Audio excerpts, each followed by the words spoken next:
My wife started coming home late, and suddenly my bed felt like a hotel lobby. Lots of unfamiliar comings and goings.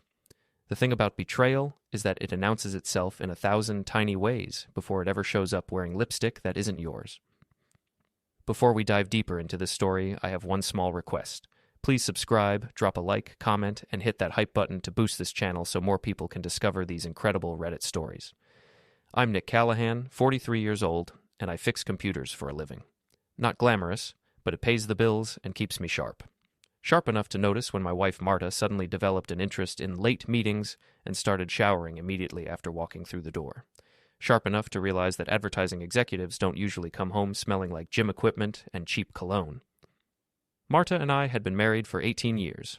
Good years, mostly. We had 2 kids, Amelia, 20, sharp as a tack and loyal to her core, and Ross, 22, who'd been distant lately in that way college graduates get when they're figuring out their place in the world. Marta was an advertising executive at Morrison & Associates, ambitious and charismatic in that way that made people want to follow her lead. I always admired that about her, even when it meant I came second to her career ambitions. But something had shifted in the last few months. The woman who used to greet me with genuine warmth now barely looked up from her phone when I walked into a room. Our conversations had become purely logistical. Who's picking up groceries? When's Amelia coming home from college? Did you pay the electric bill?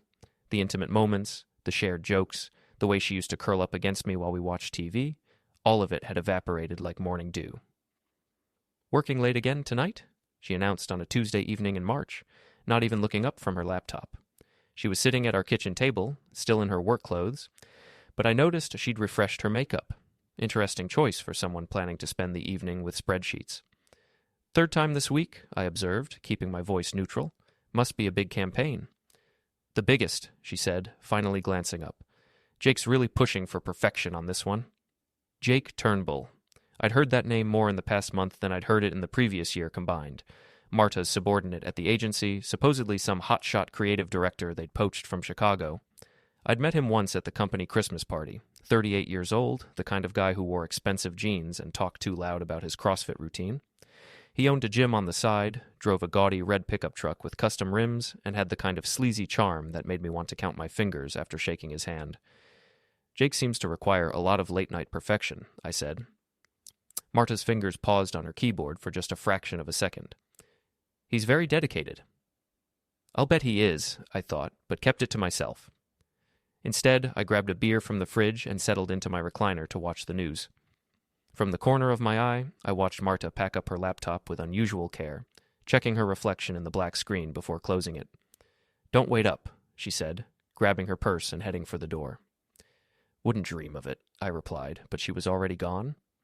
That night, I lay in bed staring at the ceiling, listening for the sound of her car in the driveway. She came home at 1:47 a.m. I know because I was watching the digital clock, counting the minutes and trying to convince myself there was an innocent explanation. She slipped into bed like a ghost, smelling like unfamiliar soap and that same cheap cologne I'd been noticing. The next morning, I found a hotel receipt in her jacket pocket while hanging it up. The Riverside Inn, dated the previous evening. Room 237. The charge was for $89.99, and there was a handwritten note in the margin. M+J, same time next week? I should have confronted her right then. Should have waved that receipt in her face and demanded an explanation. But something held me back. Maybe pride, maybe curiosity. Maybe just the part of me that needed to know exactly how deep this betrayal went before I decided what to do about it. Instead, I started paying attention, really paying attention. Over the next 2 weeks, I cataloged the evidence like the methodical tech guy I was. The way she'd started keeping her phone face down and taking it with her even when she went to the bathroom. The new lingerie I found in her dresser drawer, still with tags attached, in colors she'd never worn for me. The fact that she'd suddenly developed an interest in girls' nights with her best friend Lacey, who I'd always suspected was a bad influence. The breakthrough came on a Thursday evening when I was working late in my home office. Marta and Lacey were sitting at the kitchen table, sharing a bottle of wine and talking in the kind of hushed, giggling tones that meant serious gossip was being exchanged. I couldn't make out most of it, but I heard enough fragments to paint a picture. Told him it was a client dinner. Jake's protein shake, followed by raucous laughter. If Nick ever found out. The way he looks at you in those meetings. I sat frozen at my desk. Jake's protein shake. The casual way Lacey said it, like it was an inside joke they'd shared before. The implication was clear, and it made me feel sick, but it also made me angry. Not the explosive, break things kind of angry. The cold, calculating kind. The kind that starts making plans. The next day, I drove to Jake's gym during my lunch break. Fitcore Athletics, located in a converted warehouse on the industrial side of town. Through the front windows, I could see Jake working with a client, all smiles and encouragement. He was wearing a tank top that showed off his admittedly impressive physique, and I could see why Marta might be attracted to him. But I could also see the way he was checking out every woman who walked by, even while supposedly focused on his client. A real professional, I thought sarcastically. I didn't go inside. Instead, I sat in my van and watched. At 2:15 p.m., Marta's silver Lexus pulled into the parking lot. She got out wearing yoga clothes I'd never seen before, checked her reflection in the car window, and walked into the gym like she owned the place. She stayed for exactly 45 minutes.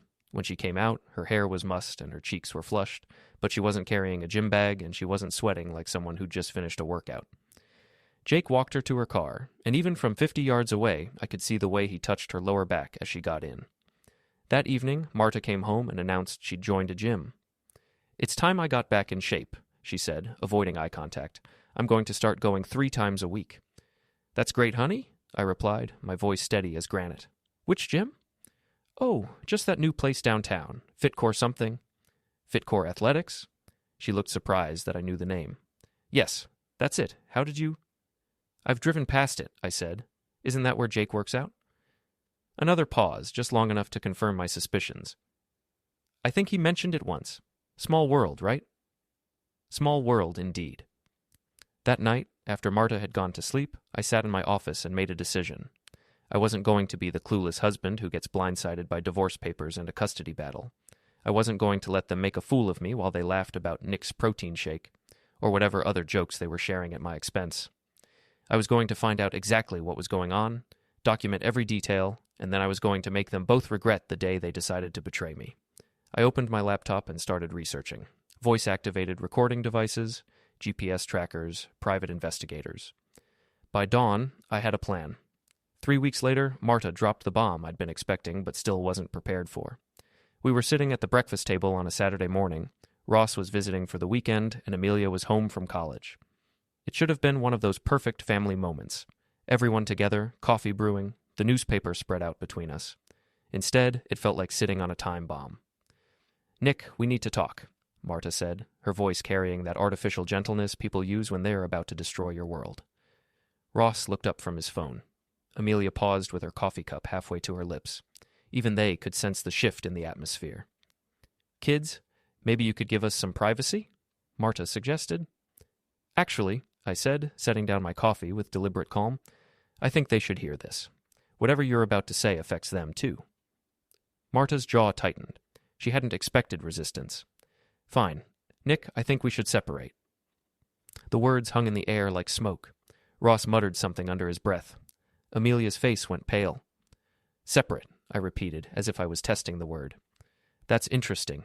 Any particular reason?" "We've grown apart," she said, reciting what sounded like a prepared speech. "We want different things. We're not the same people we were when we got married." "Uh-huh. And what is it that you want now?" She shifted uncomfortably. "I want to explore who I am outside of this marriage. I want to be free to make my own choices." "Free," I said. "Got it. And where exactly does that leave us? Legally, I mean." "I was thinking we could be friends," she said, and I swear she actually smiled when she said it.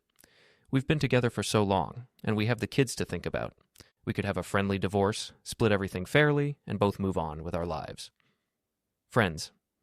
After 18 years of marriage, 2 kids, a mortgage, and countless shared dreams, she wanted to be friends. The audacity of it was almost admirable. "Friends," I repeated. "That's very generous of you, Marta. Very modern." She looked relieved, like she'd expected more of a fight. "I'm glad you understand. I was worried you'd make this difficult." "Oh, I wouldn't dream of making this difficult," I said, standing up from the table. "In fact, I think being friends is a fantastic idea. When do we start?" Something in my tone must have warned her, because her smile faltered slightly. "What do you mean?" "Well, if we're going to be friends, we should establish some boundaries, right? Friends don't do each other's laundry. Friends don't cover each other's expenses. Friends don't provide emotional support during difficult times." I counted off on my fingers. "Friends are polite but distant. They make their own dinner plans. They don't expect special treatment or favors." Marta's face was losing color. Nick, I don't think... No, this is perfect, I continued, warming to the theme. I've always wanted to know what it would be like to be your friend instead of your husband. When do you want to move out? Move out? She stammered. Well, friends don't live together, do they?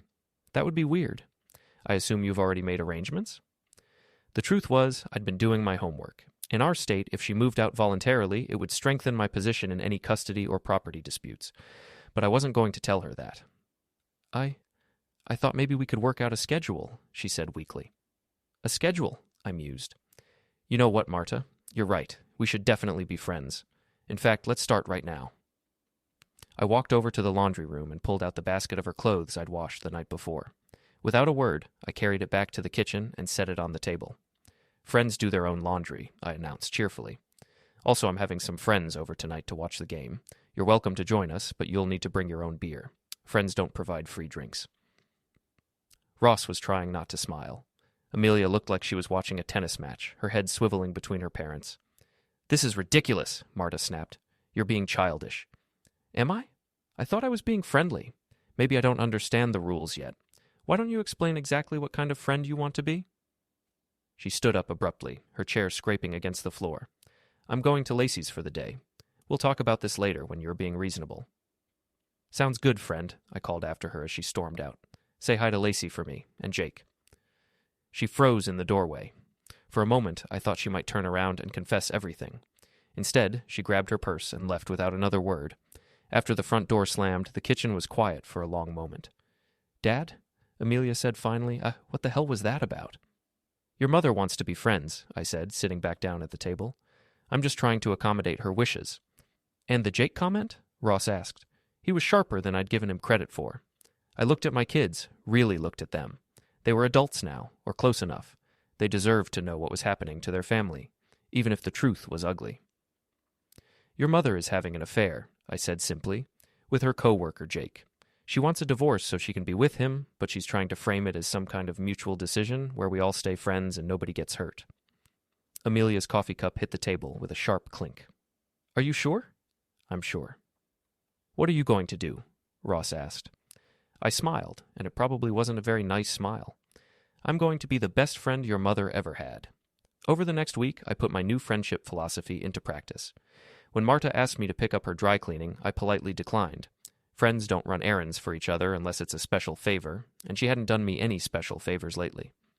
When she expected me to cook dinner, I made myself a sandwich and left her to fend for herself. When she tried to vent about a bad day at work, I listened with the polite but distant attention I'd give to an acquaintance. The change was driving her crazy. She'd gotten used to having a husband who anticipated her needs, who took care of the mundane details of life, who provided emotional support without being asked. Now she had a friendly roommate who treated her with the same casual courtesy he'd show to anyone else. You're being passive-aggressive, she accused me on Thursday evening. I'm being friendly, I corrected.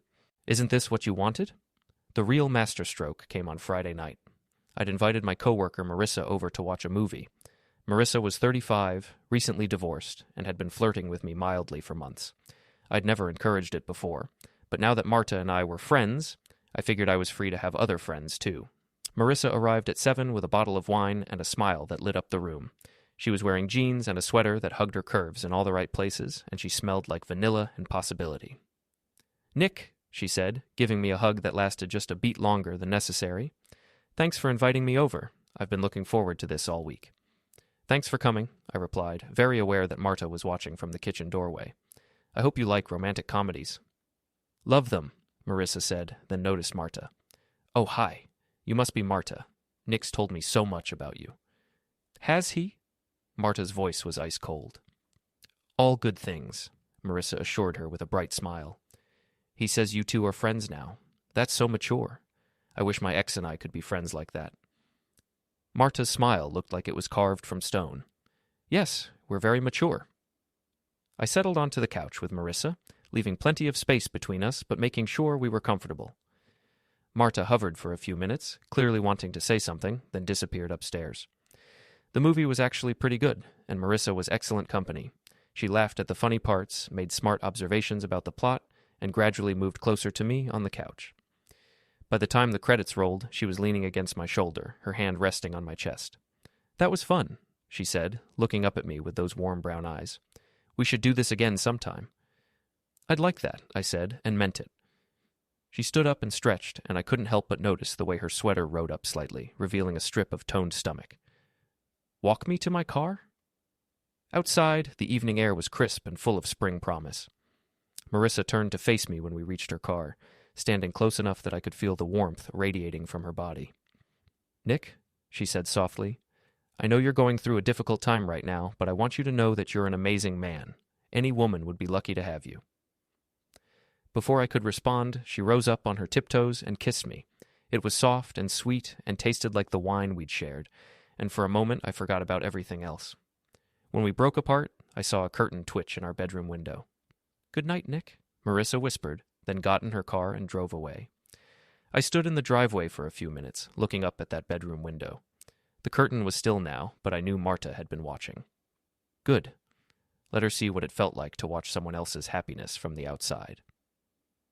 When I went back inside, Marta was waiting in the living room, her arms crossed and her face flushed with anger. "Really, Nick? You're bringing dates to our house now?" "She's not a date," I said calmly. "She's a friend. I thought you'd approve since you're so interested in friendship these days." "That's not what friendship looks like, and you know it. Isn't it? I'm still figuring out the rules. Maybe you could explain them to me?" She opened her mouth to say something, then closed it again. What could she say? That I wasn't allowed to have female friends? That would be hypocritical, considering her relationship with Jake. That the kiss had crossed a line? She'd crossed that line months ago. "This isn't over," she said finally. "No," I agreed. "I don't think it is." She stormed upstairs, and a few minutes later I heard her talking on the phone in hushed, urgent tones, probably calling Lacey, or maybe Jake himself. Let them strategize. I was just getting started. By the third week of our new friendship, Marta was unraveling like a cheap sweater. The woman who'd confidently announced she wanted to explore her freedom was discovering that freedom was a two-way street, and she didn't like the traffic coming from the other direction. The breaking point came on a Tuesday evening when she found me in the kitchen making dinner for one. "You're not cooking for me?" she asked, staring at the single chicken breast I was seasoning. "Friends don't cook for each other every night," I replied without looking up. "That would be more of a roommate situation, and roommates split expenses 50-50. Are you ready to start paying half the mortgage?" Her face went through several interesting color changes. "This is insane, Nick. We have a history together. We have children." "We do," I agreed. "And I'm very fond of you, the way I'm fond of all my old friends. But friends have boundaries. They don't assume the other person will take care of them." "I never assumed. Didn't you?" I turned to face her fully. "When's the last time you did my laundry? When's the last time you cooked dinner without being asked? When's the last time you did anything for me that you wouldn't do for any casual acquaintance?" She opened her mouth to argue, then closed it. We both knew the answer. "That's what I thought," I said. "So let's keep this simple. You want to be friends? Great. We're friends. Casual, distant, polite friends who live in the same house temporarily and share 2 kids. That night, she left for another late meeting. I knew where she was going, of course. I'd been tracking her movements for weeks now, building a comprehensive picture of her betrayal. The voice recorder I'd planted in her car had captured hours of conversations with Jake, ranging from mundane planning to explicit discussions of their sexual encounters. The GPS tracker showed regular visits to his apartment, the Riverside Inn, and even a few afternoon trysts at the gym after hours. But I wasn't ready to play that card yet. I had bigger plans. The next morning, I called my coworker Sheila and asked her to meet me for coffee. Sheila was 55, divorced, and had the kind of cynical wisdom that comes from surviving a messy breakup with a cheating husband. She was also the most connected gossip in our office, with a network of friends and acquaintances that stretched across the entire city. "So Marta's stepping out," she said after I'd given her the basic outline. "I'm not surprised. She always struck me as the type." "What type is that?" "The type who thinks she's too good for what she has," Sheila said, stirring her latte. "The type who's always looking for something better, shinier, more exciting. I've seen it a dozen times." "What would you do if you were in my position?" Sheila's smile was sharp as a blade. "Honey, I'd make sure everyone knew exactly what kind of woman she really is. Cheaters hate being exposed almost as much as they hate consequences." "I'm listening." "That gym Jake owns? I know 3 women who work out there. My sister's book club meets at the coffee shop next door every Thursday. My neighbor's daughter goes to the same yoga studio as half the wives in Marta's social circle." She leaned forward conspiratorially. "Word travels fast in this town, especially when it's juicy. Over the next hour, Sheila outlined a network of connections that would make the CIA jealous. By the time we finished our coffee, I had a plan that would ensure Marta and Jake's affair became the worst-kept secret in the city. "One more thing," Sheila said as we prepared to leave. "That coworker of yours, Marissa, she's got feelings for you. Real ones.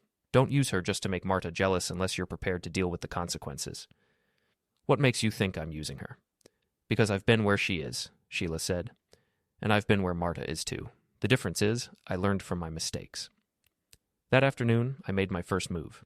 I called Jake's gym and scheduled a consultation, using a fake name and claiming I'd heard great things about their personal training program. The receptionist, a bubbly 20-something named Crystal, was happy to chat about the gym's services and staff. "Oh, you'll love Jake," she gushed. "He's amazing with clients. So dedicated. He stays late almost every night to work with people who can't make it during regular hours." "That's impressive," I said. "He must not have much of a personal life." "Well," Crystal lowered her voice, "between you and me, I think he's seeing someone. This gorgeous older woman comes in a few times a week, always after hours. They disappear into his office for like an hour at a time. She's not working out, if you know what I mean." "Scandalous," I said, trying to sound amused rather than homicidal. "Right, and she's married too. I saw her wedding ring. Some women have no shame." I canceled the consultation and hung up, my mind racing. If the gym's receptionist knew about the affair, it was only a matter of time before everyone else did too. I just needed to speed up the timeline. That evening, I had dinner with Tony, my best friend and the owner of Flanagan's Pub, the kind of neighborhood bar where everyone knows everyone else's business. Tony was 60, built like a linebacker, and had the bartender's gift for listening to people's problems and offering practical advice.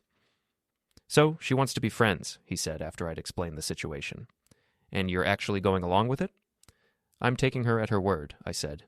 "She says she wants to be friends, so I'm treating her like a friend. A casual, distant friend who I don't particularly trust or rely on." Tony laughed, a deep rumble that shook his whole body. "You're a devious bastard, Nick. I like it. How's she taking it?" "About as well as you'd expect. She wants all the benefits of being married with none of the responsibilities, and she's discovering that's not how friendship works." "And the boyfriend?" "Jake Turnbull. Owns that fancy gym on Industrial Boulevard." Tony's expression darkened. "I know that place. A couple of my regulars have complained about it. Overpriced, oversexed, and the owner's a real piece of work. Hits on anything in a sports bra." "That sounds like Jake. You want me to spread the word? I've got customers who love to gossip, and some of them know your wife." "Not yet," I said. "I want to gather a little more evidence first. But soon." The evidence came sooner than I expected. The next afternoon, Marta announced she was going to a team-building exercise at the gym. She'd be gone all evening, possibly very late.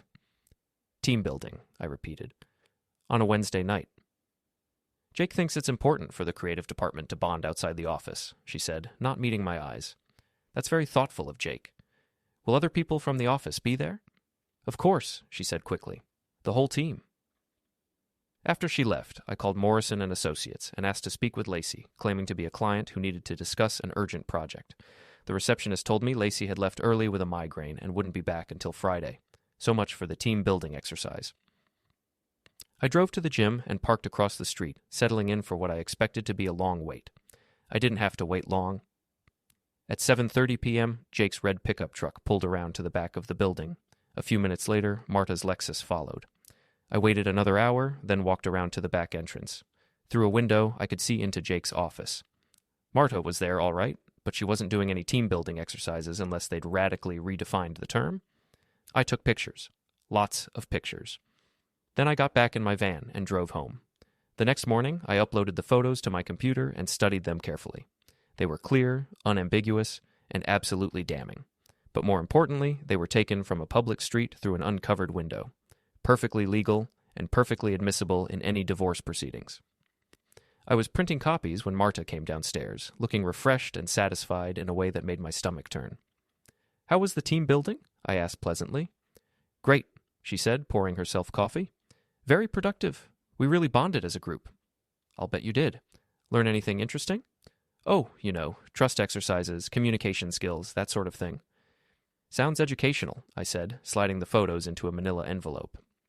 "I'm sure Jake's very good at teaching communication skills." Something in my tone must have alerted her, because she looked at me sharply. But I was already heading for the door, envelope in hand. "Where are you going?" she called after me. To see a friend, I replied. We're going to do some bonding of our own. My first stop was Sheila's house. She looked at the photos with the clinical interest of someone who'd been through this before. Well, that's definitely not team building, she said, unless the team is very, very small. What do you want to do with these? I want everyone to know what kind of people they really are, I said.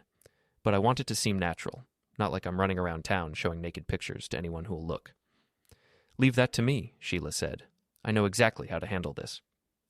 By Friday afternoon, the photos had made their way through Sheila's network like wildfire through dry grass. Not the explicit ones, Sheila was too classy for that, but the ones showing Marta and Jake in clearly intimate poses in his office. The book club ladies had seen them. The yoga studio crowd had seen them. Half the regulars at Tony's bar had seen them. Most importantly, they'd made their way back to Morrison & Associates, where Marta's boss was reportedly asking some very pointed questions about employee conduct and company liability. The first sign that the dam was breaking came when Marta's phone started ringing incessantly on Saturday morning. She answered the first few calls with increasing agitation, then started letting them go to voicemail. Popular today, I observed over breakfast. Just work stuff, she said, but her hands were shaking as she reached for her coffee cup. The second sign came when we ran into our neighbor, Mrs. Patterson, at the grocery store. Mrs. Patterson had always been friendly to both of us, but she barely acknowledged Marta and gave me a look of pure sympathy. "How are you holding up, dear?" she asked, patting my arm. "I'm doing fine, Mrs. Patterson. Thank you for asking." "Well, if you need anything at all, you just let me know. Anything at all." After she walked away, Marta grabbed my arm. "What was that about?" "I have no idea," I said truthfully. "Maybe she heard about our separation." "How would she hear about that?" I shrugged. Small town, word travels. That evening, Jake called the house. I answered on the second ring. "Is Marta there?" he asked, his voice tight with stress. "She is," I said pleasantly. "But she's busy right now. Can I take a message?" Just tell her we need to talk. It's important." "I'll let her know. Anything else?" There was a long pause. "Nick, I think we should clear the air. Man to man." "That's very mature of you, Jake. What did you have in mind?" "Maybe we could meet for a drink. Talk things through like adults." I smiled, even though he couldn't see it. "I'd love to, Jake. But I'm afraid I'm busy for the next... Oh, let's say forever. Give my regards to your wife." "I'm not married." "Yet," I said, and hung up. When I told Marta about the call, her face went white. "What did you say to him?" "I told him you were busy and took a message. Very friendly, very professional." "Nick, what's going on? People have been looking at me strangely all day, and now Jake sounds panicked." I set down my newspaper and looked at her with the kind of mild concern you'd show to any friend who was having problems. "I'm sorry to hear that, Marta. Is there anything you'd like to tell me, as a friend?" She stared at me for a long moment, and I could see her trying to decide how much I knew and how much she could safely admit. "No," she said finally. "Nothing to tell." "Well then," I said, picking up my newspaper again. "I'm sure it's nothing to worry about. These things usually blow over." But we both knew this wasn't going to blow over. The avalanche had started, and there was no stopping it now. Monday morning brought the reckoning I'd been orchestrating for weeks. Marta left for work with the determined stride of someone walking into battle, but she was back home by 10:30 a.m., her face pale and her hands shaking. "I've been suspended," she announced, dropping her purse on the kitchen counter with a heavy thud. "Suspended?" I looked up from my laptop with what I hoped was appropriate surprise. "What happened?" "Someone sent photos to my boss. Photos of me and..." She trailed off, unable to finish the sentence. "Photos of you and Jake," I completed. "That's terrible, Marta. Who would do such a thing?" She stared at me, searching my face for any sign of guilt or satisfaction. I kept my expression neutral, concerned but not overly involved, just the way a friend would react to hearing about another friend's workplace drama. "They're saying it's a violation of company policy," she continued. "Inappropriate conduct with a subordinate. They're launching an investigation." "Will you be fired?" "Probably." She slumped into a chair, suddenly looking older than her 41 years. 18 years with that company, and it's all gone because of some photos. "Well," I said carefully, "if the photos show you violating company policy, then technically it's not the photos that are the problem." Her head snapped up, eyes blazing. "Don't you dare lecture me about ethics, Nick. Not now." "I'm not lecturing anyone," I replied calmly. "I'm just observing that actions have consequences. It's unfortunate that yours are playing out so publicly." She opened her mouth to argue, then seemed to deflate. What could she say? That she was being treated unfairly? that having an affair with a subordinate shouldn't count against her professionally? We both knew how hollow that would sound. "I'm going to Lacey's," she said, grabbing her purse again. "Give her my regards," I called after her. But Lacey, it turned out, was no longer the sympathetic friend Marta had counted on. According to the text message Marta sent me an hour later, Lacey was being weird and judgmental, and had asked Marta to leave after just 20 minutes. The truth was, Lacey had seen the photos too, along with everyone else in their social circle. More importantly, she'd realized that her own reputation was at stake. Being best friends with the office adulteress wasn't a good look, especially when Lacey's own marriage was already on shaky ground. By Tuesday, the isolation was complete. Marta's work friends stopped returning her calls. Her yoga class buddies found excuses to avoid her. Even the neighbors had started crossing the street when they saw her coming. Jake, meanwhile, was dealing with his own problems. Word of the affair had spread through his gym's membership like a virus, and clients were canceling their memberships in droves. Nobody wanted to work out at a place where the owner was known for seducing married women in his office. That's when Jake made his first mistake. Instead of laying low and hoping the scandal would blow over, he decided to confront me directly.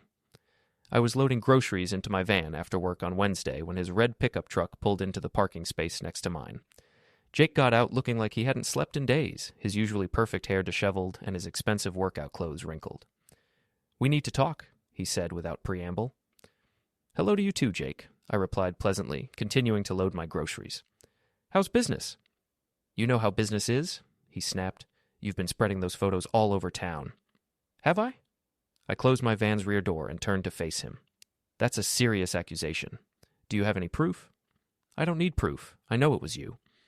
"Actually, you do need proof if you're going to make accusations like that," I said. "Otherwise, it's just speculation. And speculation can be dangerous, especially when your reputation is already hanging by a thread." Jake stepped closer, trying to use his height and build to intimidate me. It might have worked on someone else, but I'd been preparing for this moment for weeks. "Listen to me, you little weasel," he said, his voice low and threatening.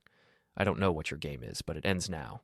Marta and I are in love, and we're going to be together whether you like it or not." "In love," I repeated thoughtfully. "That's beautiful, Jake. Really touching. Does she know you've been sleeping with at least 3 other gym members while you've been exploring this great love of yours?" His face went white. "That's not true." "Isn't it?" I pulled out my phone and scrolled to a folder of photos I'd been saving for just this occasion. "Crystal from your front desk was very chatty about your extracurricular activities. Apparently you've been offering a lot of after-hours personal training sessions." Jake lunged for my phone, but I was ready for him. I stepped aside and let his momentum carry him into the side of his own truck. "Careful there, Romeo," I said. "You don't want to damage that pretty paint job."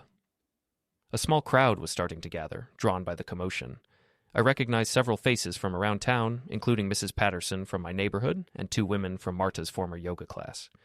"You son of a jerk," Jake snarled, pushing himself off his truck. "You think you're so smart, don't you?" "Smarter than someone who cheats on his girlfriend with a married woman, then cheats on the married woman with half his client base," I replied. "But that's not exactly a high bar." Jake's face turned red with rage. He drew back his fist, clearly intending to punch me, but I was ready for that too. I'd been taking self-defense classes for the past month, not because I wanted to fight Jake, but because I wanted to be prepared if he tried to fight me. As his fist came toward my face, I ducked and grabbed his wrist, using his own momentum to spin him around and slam him face first into the side of his truck. The sound of his nose hitting metal was audible from 20 feet away. "Jesus!" someone in the crowd shouted. Jake stumbled backward, his eyes watering. "You broke my nose." "You tried to punch me," I said calmly. I defended myself. "There's a difference." "I'm calling the cops." "Please do," I replied. "I'm sure they'd be very interested in hearing about how you tried to assault me in a public parking lot, especially with all these witnesses around." Jake looked around at the crowd, many of whom were now filming with their phones. His shoulders sagged as he realized how this would look. The cheating gym owner who tried to beat up the wronged husband and got his ass handed to him instead. "This isn't over," he said, pressing a gym towel to his nose. "Actually, it is," I replied. "You're done with my wife, you're done with me, and from the looks of things, you're done with this town. I'd suggest you find somewhere else to spread your particular brand of personal training." Jake got back in his truck and drove away, leaving behind a crowd of very entertained witnesses and a bloodstain on the asphalt. Mrs. Patterson approached me as the crowd began to disperse. "Are you all right, dear?" "I'm fine, thank you. Just a misunderstanding." That man should be ashamed of himself, she said, loud enough for everyone still in earshot to hear. Coming after you like that when he's the one who's been carrying on with your wife. Some people have no decency at all. By evening, the story of Jake's humiliation in the grocery store parking lot had spread through the local gossip network with the speed of light. The videos people had taken were already making the rounds on social media, complete with commentary about the home-wrecking gym owner who got what was coming to him. Marta was waiting for me when I got home, her face a mask of fury. Jake called me, she said. He says you attacked him. Jake tried to punch me in a parking lot, I corrected. I defended myself. There were dozens of witnesses, and probably a dozen videos by now. Would you like to see them? This has to stop, Nick. This vendetta, or whatever you want to call it. People are going to get seriously hurt. People are already hurt, I replied. Our children are hurt. I'm hurt. Our marriage is destroyed. The only difference is that now everyone knows who's responsible. I never meant for any of this to happen. But it did happen, and it happened because you made choices. You chose to have an affair. You chose to lie to me for months. Oh, you chose to ask for a divorce so you could be with another man. Those were your choices, Marta, and now you're living with the consequences. She stared at me for a long moment, and I could see her trying to find some way to make this my fault, some argument that would shift the blame away from her own actions. The man I married wouldn't have done this, she said finally. You're right, I agreed. The man you married trusted you completely. He believed in you, supported your career, took care of your needs, and never questioned your loyalty.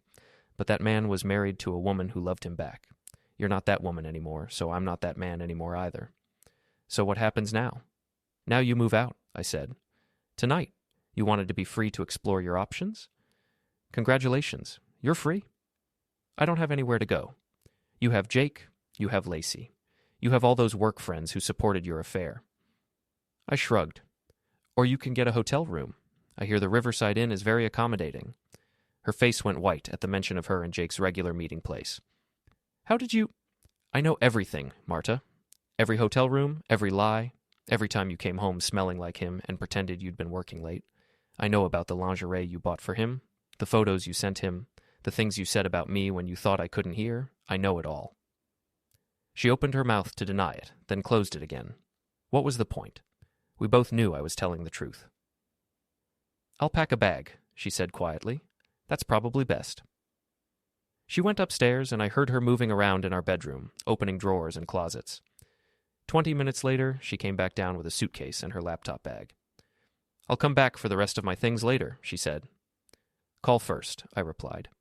I'd hate for there to be any misunderstandings. She paused at the door, looking back at me with something that might have been regret. Nick, Goodbye, Marta, I said firmly. Drive safely. After she left, I poured myself a whiskey and sat in my recliner, savoring the silence. For the first time in months, my house felt peaceful, clean, like a weight had been lifted from the air itself. My phone buzzed with a text from Amelia. Dad, are you okay? Mom called and said she's staying at a hotel tonight. I typed back, I'm fine. We'll talk tomorrow. Another text, this one from Ross. About time you kicked her out. Want me to come over? I'm good, I replied. But thanks. A third text from Marissa. Heard about what happened at the grocery store. You're tougher than you look. Dinner tomorrow? I smiled and typed back, I'd like that. The war wasn't over yet. There would be lawyers and paperwork, custody arrangements, and property division.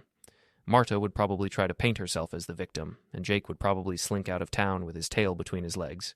But the important battle had been won. I'd taken back my dignity, my self-respect, and my life. Everything else was just details. 3 days after Marta moved out, Jake made his second and final mistake. Instead of cutting his losses and disappearing quietly, he decided to make one last play for control of the narrative. It was Friday evening, and I was in my garage working on an old motorcycle I'd been restoring, a project I'd abandoned months ago when Marta's affair started consuming all my mental energy. Getting back to it felt therapeutic, like reclaiming a piece of myself I'd lost. I heard Jake's truck before I saw it, that ridiculous exhaust system announcing his arrival like a one-man parade. He pulled into my driveway and sat there for a moment, engine running, probably working up his courage. When he finally got out, I could see that his nose was still swollen from our encounter at the grocery store, and he was moving carefully, like someone who'd spent the week discovering muscles he'd forgotten he had. We need to finish this, he called out, staying near his truck. I thought we did finish it, I replied, not looking up from the carburetor I was cleaning. You tried to punch me, I defended myself. You learned a valuable lesson about consequences. Very educational for everyone involved. You've destroyed my business, he said, stepping closer to the garage. My gym is finished. I've lost 80% of my clients. That's unfortunate, I said, finally looking up. But I didn't destroy your business, Jake. You did that when you decided to use your office as a brothel. It wasn't like that with Marta. We're in love. I set down my tools and really looked at him. He was a mess, unshaven, wearing the same clothes he'd had on 2 days ago, smelling like he'd been living on whiskey and regret. Are you? I asked. Because from where I'm standing, it looks like you're in love with the idea of taking something that belonged to someone else. The thrill of the forbidden, the excitement of sneaking around. But now that it's not forbidden anymore, now that she's free to be with you openly, how's that working out? His face flushed, which told me everything I needed to know.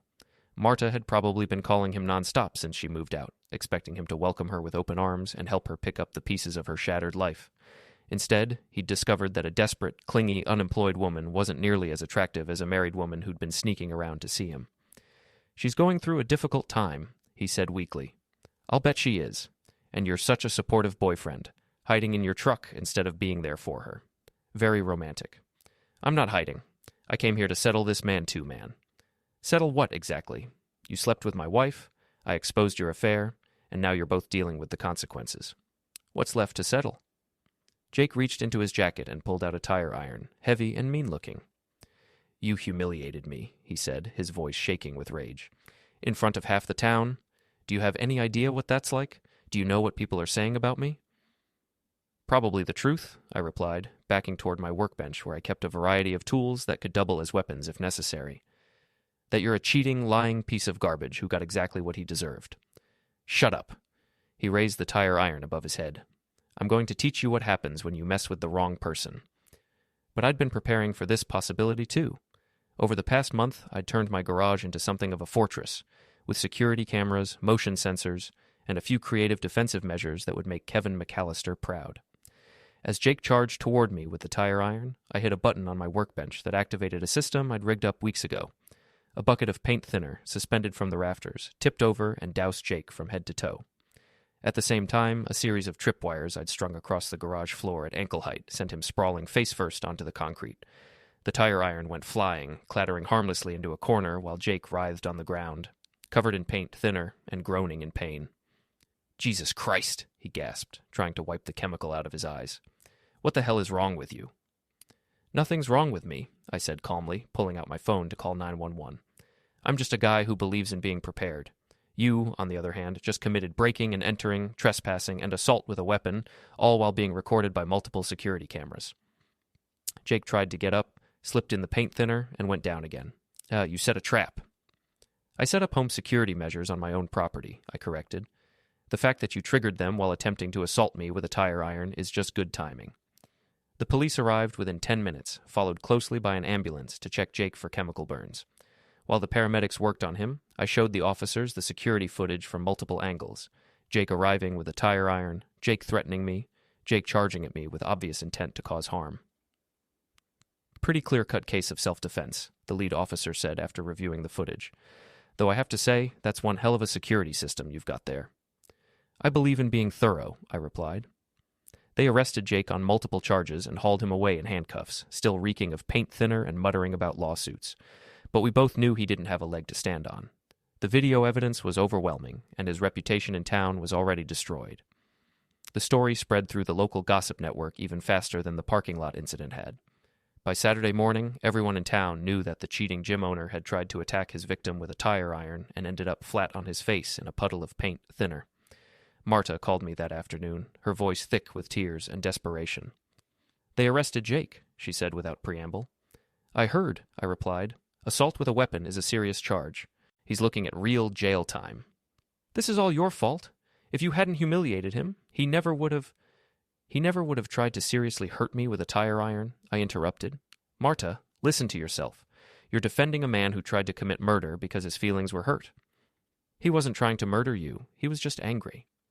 He came to my house with a weapon and threatened to eliminate me. That's not anger, that's attempted murder.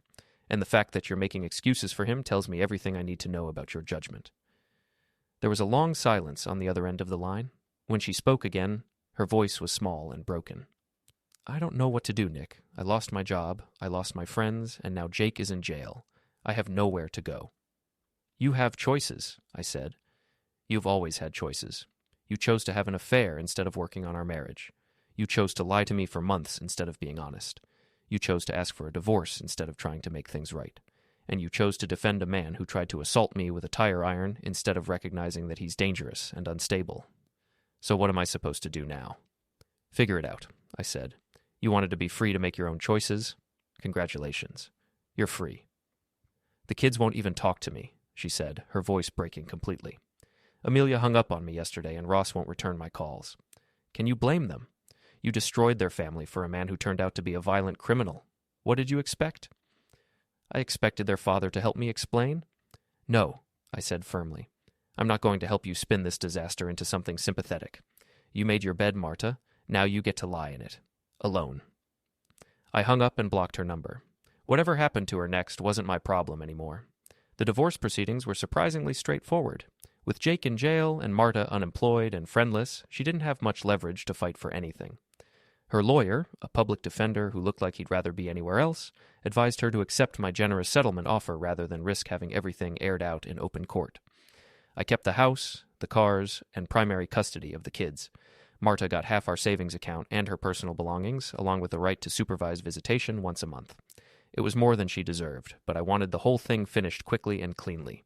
6 months later, I heard through the gossip network that Marta had moved to another state to live with her sister. Jake had been sentenced to 2 years in prison for assault with a weapon, and his gym had been sold to pay his legal fees. The building was now a yoga studio run by a nice elderly woman who specialized in classes for seniors. Marissa and I had been dating seriously for 3 months by then. She was everything Marta hadn't been, honest, loyal, supportive, and genuinely interested in building a life together rather than just taking what she could get. The kids loved her, especially Amelia, who'd appointed herself as my unofficial relationship advisor. She's good for you, Dad, Amelia told me one evening as we watched Marissa help Ross with his job applications. She makes you smile again. She does? I agreed. She makes me remember who I used to be before everything went to hell. Are you going to marry her? I looked at Marissa, who was laughing at something Ross had said, her whole face lit up with genuine joy. Maybe, I said. When I'm ready, when we're both ready. Good, Amelia said. You deserve to be happy. A year after the divorce was finalized, I got a letter from Marta. No return address, postmarked from somewhere in Oregon. Inside was a single page, handwritten in her familiar script. Nick, I know you probably don't want to hear from me, but I needed to say this. I'm sorry. Not just for the affair, but for everything. For lying to you, for taking you for granted, for trying to blame you when everything fell apart.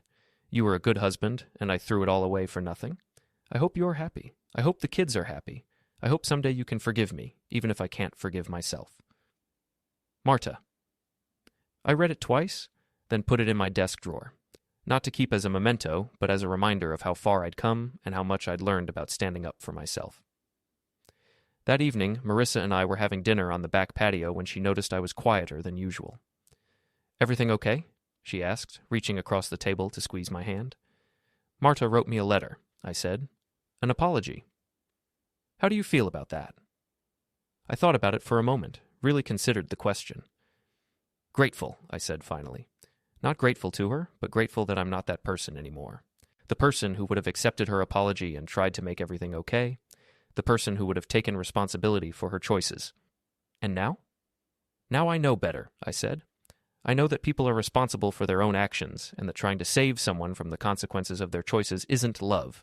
It's enabling. Marissa smiled and lifted her wine glass. To knowing better. To knowing better, I agreed, clinking my glass against hers. Later that night, as I was getting ready for bed, I thought about the man I'd been a year ago. The man who'd trusted completely, who'd made excuses for red flags, who'd been willing to accept friendship from a woman who'd betrayed him in the worst possible way. That man was gone, and I didn't miss him. In his place was someone stronger, someone who knew his own worth, someone who wouldn't tolerate disrespect or dishonesty from anyone. The revenge I'd taken on Marta and Jake hadn't been about cruelty. It had been about consequences. They'd made choices that hurt innocent people, and they'd face the natural results of those choices. No more, no less. Sometimes people get exactly what they deserve. And sometimes, if you're very lucky, so do you. I turned off the lights and went to sleep, peaceful in the knowledge that I'd never again be anyone's second choice, backup plan, or consolation prize. I was worth more than that. It had just taken me 18 years and a spectacular betrayal to figure it out.